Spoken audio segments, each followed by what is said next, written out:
మూసీ నది ఆధారంగా ప్రాణం పోసుకున్న భాగ్యనగరం పెరిగి పెద్దదైన తరువాత మూసీని మురికిమయం చేసింది. రోజురోజుకు నగరం విస్తరించడం, పరిశ్రమలు, వ్యాపార కేంద్రాలు పెరగటంతో వాటి నుంచి వెలువడే వ్యర్థాలతో మూసీ నది మురుగు కాలువగా మారింది. భూముల ధరలు పెరగడం, అధికారుల అలసత్వంతో కబ్జాకు గురైంది. అలాంటి మూసీపై ప్రభుత్వం ఫోకస్ చేసింది. మూసీని డెవలప్ చేయాలని డిసైడ్ అయింది.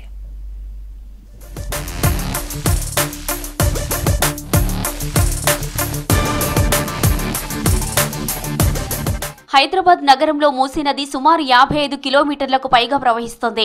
ఒకప్పుడు శుభ్రమైన నీరు ప్రవహించిన ఈ నది ఇప్పుడు మురుగునీటికి కేర్ ఆఫ్ గా మారింది. కాలుష్యం, మానవ వ్యర్థాలు, రసాయనాలతో మూసీ నీళ్లు విషంగా మారాయి. ఒకప్పుడు నదీ పరివాహక ప్రాంతంలో అనేక పంటలు సాగయ్యేవి. నగర ప్రజలకు ఆహార ఉత్పత్తులు అందేవి. ఇప్పుడు కలుషిత నీటితో దోమలకు ఆవాసంగా మారింది. మురుగునీటి కంపుతో మూసీ పరివాహక ప్రాంతాల్లో ఉండలేని పరిస్థితి ఉంది.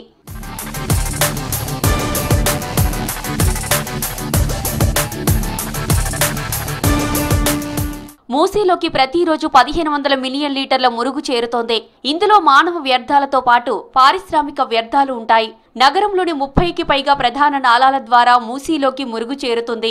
రాజేంద్రనగర్, నార్సింగి పరిసర ప్రాంతాల్లో స్వచ్ఛంగా ఉండే మూసీ నగరం మధ్యలోకి రాగానే మురికి కూపంగా మారిపోతుంది. ఈ మురుగునీటిని శుద్ధి చేసేందుకు అత్తాపూర్, అంబర్పేట్, నాగోల్, నల్లచెరువు ప్రాంతాల్లో సీవరేజ్ ట్రీట్మెంట్ ప్లాంట్లు ఏర్పాటు చేశారు. కానీ ఈ ప్లాంట్లన్నీ కూడా కనీసం 650 మిలియన్ లీటర్ల మురుగునీటిని శుద్ధి చేయడం లేదు. దీంతో సగానికి పైగా మురుగు యథావిధిగా మూసీలో కలుస్తోంది. ఇప్పుడు కొత్తగా వచ్చిన రేవంత్ సర్కార్ మూసీ ప్రక్షాళనపై సీరియస్ గా దృష్టి పెట్టింది. మూసీని లండన్లోని థేమ్స్ నదిలా అభివృద్ధి చేసేందుకు ప్రణాళికలు రూపొందించే పనిలో ఉంది. ముఖ్యమంత్రి, అధికారులు అక్కడి థేమ్స్ రివర్ అఫెక్స్ బాడీ అధికారులతో ప్రత్యేకంగా సమావేశమయ్యారు. కార్యాచరణ ప్రణాళిక అమలు, అక్కడ ఎదురైన సమస్యలను అడిగి తెలుసుకున్నారు. వాటిని హైదరాబాద్ లో ఎలా అధిగమించాలనే అంశాలపై దుబాయ్లో కూడా వివిధ సంస్థల ప్రతినిధులతో సమావేశమై చర్చించారు సీఎం, అధికారులు.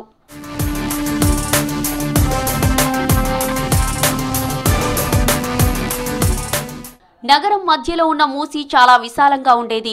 కొన్ని ప్రాంతాల్లో 500 నుంచి 800 మీటర్ల వరకు వెడల్పు ఉండేది. రోజు రోజుకు పెరుగుతున్న కబ్జాలు మూసీని బక్క చిక్కేలా చేశాయి. స్థానికులు, పొలిటీషియన్లు, వ్యాపారులు మూసీని పూడ్చి కబ్జాలు చేశారు. గత కొన్నేళ్లుగా మూసీ 10 నుంచి 15% వరకు కబ్జాకు గురైంది. రివర్ బెడ్ లో ఇళ్లను నిర్మించారు. వ్యాపార అవసరాల కోసం నదిని పూడ్చేశారు. మూసీ రివర్ బెడ్ లో దాదాపు 8000 నివాసాలు వెలిసాయంటే పరిస్థితిని అర్థం చేసుకోవచ్చు. ఇక రియల్ వ్యాపారులు మూసీ పరివాహక ప్రాంతంలో మట్టిని నింపి ప్లాట్లు చేసి అమ్మి సొమ్ము చేసుకుంటున్నారు.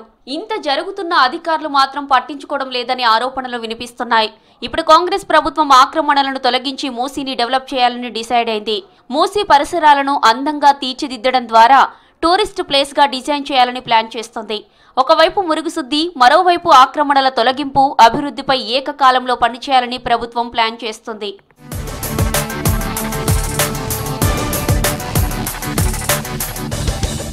సిటీ మధ్య నుంచి వెళ్లే మూసీ పొడవున ఈస్ట్ వెస్ట్ కారిడార్ రూపకల్పనకు ప్రభుత్వం ఇప్పటికే ప్లాన్ చేసింది.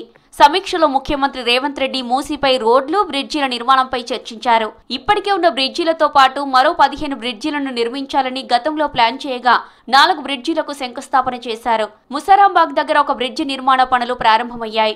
ఈ బ్రిడ్జిల దగ్గర చెక్ డ్యాంలు ఏర్పాటు చేసి నీటిని నిల్వ చేయడం ద్వారా బోటింగ్ కోసం ఉపయోగించాలని ప్రభుత్వం ప్లాన్ చేస్తోంది. ఇక పశ్చిమాన నార్సింగి దగ్గర నుంచి తూర్పున ప్రతాప సింగారం వరకు 55 కిలోమీటర్ల వరకు ఉన్న మూసీ వెంట ఈస్ట్ వెస్ట్ కారిడార్ రూపొందిస్తే సెంటర్ సిటీకి మంచి కనెక్టివిటీ లభిస్తుంది. మూసీలో మురుగునీరు పారకుండా చేసి పరిసరాలను అభివృద్ధి చేస్తే నివాస, వాణిజ్య కేంద్రాలు డెవలప్ అయ్యే అవకాశం ఉంది. రియాలిటీ ప్రాజెక్టులు వచ్చే అవకాశం ఉంది.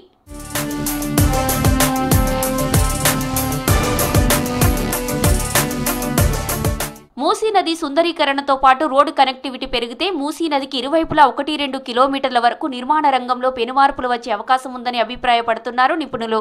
మూసీని ఆధారం చేసుకునే అనేక నివాస కాలనీలు, కమర్షియల్ జోన్లు వచ్చే ఛాన్స్ ఉందంటున్నారు.